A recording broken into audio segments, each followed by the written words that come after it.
May the 12th, 2022.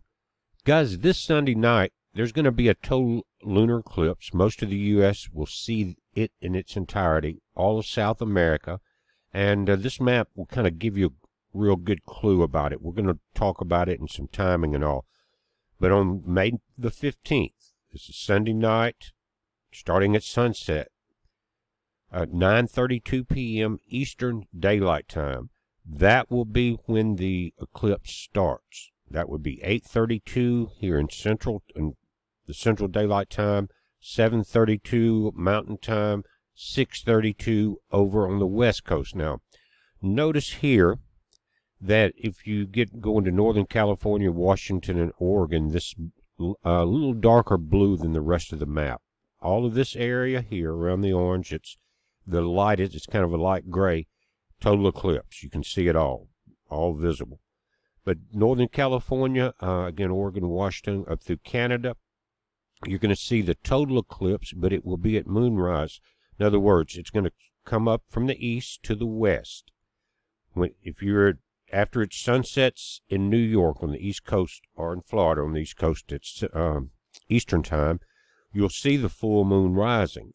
But at 9:32 p.m., you'll start to see the Earth move between the sun and the moon, and the moon starts to turn red. The reason it turns red, we'll read about it, is it depends on the deeper the red, depends on the Earth's atmosphere. In other words, the reason it's red is because the only light that is hitting the moon is coming through the Earth's atmosphere. The Earth is blocking it out.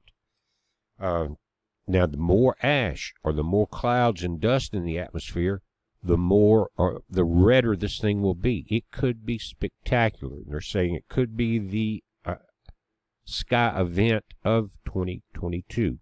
And we've had volcanoes. We've got a lot of dust in the air now. There's ash from wildfires.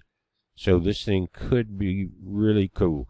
Now, one thing about it, the total eclipse is going to last about an hour. In other words, once it moves through this, it's moving slow.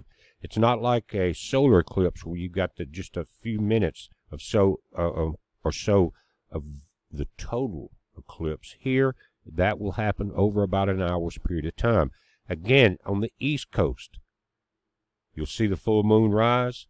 Then you will start to see it start to turn red on one edge as it moves across. That will start at 9:32. The whole event will last until 2:50 a.m. or 10 minutes till 3. It's going to go into May 16th after midnight, again Eastern Time. So it will last until 10 minutes till 2 Central Time, 10 minutes to 1 Mountain, and 10 minutes till midnight over on the West Coast. Again, because you will see the total eclipse at moonrise on the West Coast, it's because it's already started by the time the Earth is rotating in that direction. Now, all on the edges of this, you can see partial eclipse at moonset, and that is up into Canada here, over through this section of Africa, you guys in the UK, and into parts of Europe here, Italy. You'll be in the total eclipse at moonset time, but partial eclipse here. And when you get over into more of the Middle East right there, no eclipse visible during this time. Now, they're saying people in most of Canada, Central America, South America, and Western Europe and Western Africa will also be able to see the lunar eclipse. And they're saying that there's no special equipment needed. You know how you have to block the sun, you can't look into a solar eclipse. But they are saying except cloud-free conditions. But because of that 1 hour time of totality, then all you're going to need is a break in the clouds to get a picture of this, or just get to see it. If you get a chance, take a movie and let us know. Put it on your YouTube channel, and I'm going to try to do the same thing.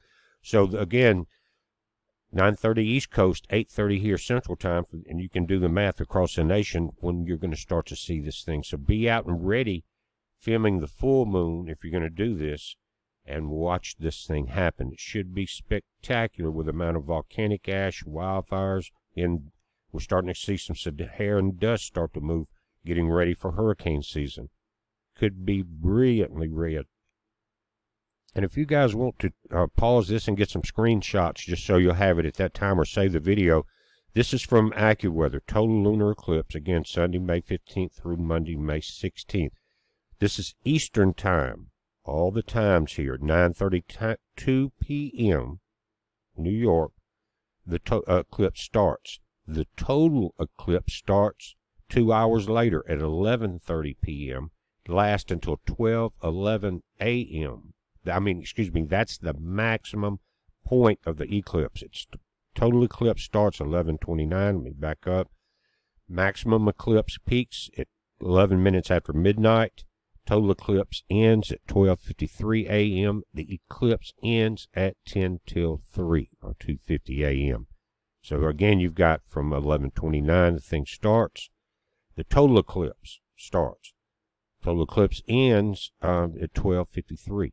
So you've got over an hour there, hour 20 minutes or so, hour 30 minutes. And so if you get just watch if you enjoy these things. And you should be able to get some kind of glimpse of it unless it's just total cloud cover. Again, looking at AccuWeather here, this is the weather conditions, or the viewing conditions is what they're calling it, during this time.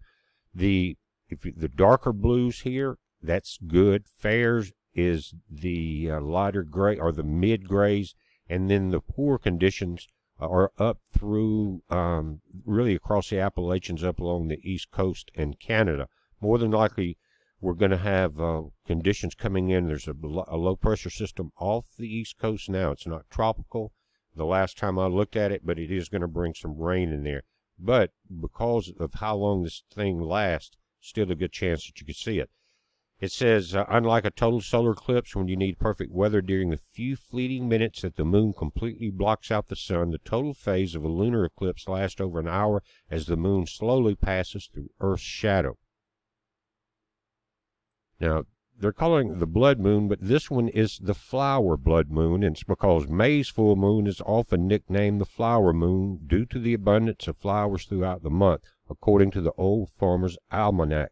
Some people are combining nicknames, calling this month's full moon the flower blood moon. Now, another blood moon is set to rise over most of North America once again on November 8, 2022. However, the moon will be setting across the eastern U.S. and Atlantic Canada just as the total phase of the eclipse begins. That means that people from Miami to Manhattan will only see a brief part of the encore eclipse. You guys on the West Coast, you're going to have much better visibility there. After November, another total lunar eclipse will not be visible anywhere in the world until March 13, 2025.